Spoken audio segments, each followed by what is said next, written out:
Ассалаумағалейкум, ардақты ағайын.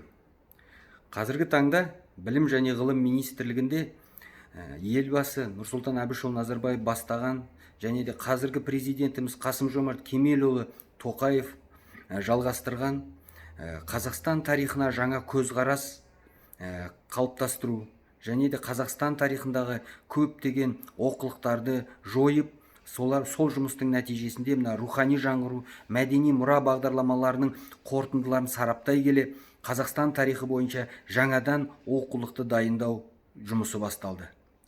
Бірақ осы жұмысты жасап отырған қызметкерлерге менің бір кішкентай тілегім бар еді. Қазақстан тарихының оқулығына тек қана Қазақстан тарихы бойынша білім беретін құрал ретінде ғана, оқу құралы ретінде ғана қарамау керек.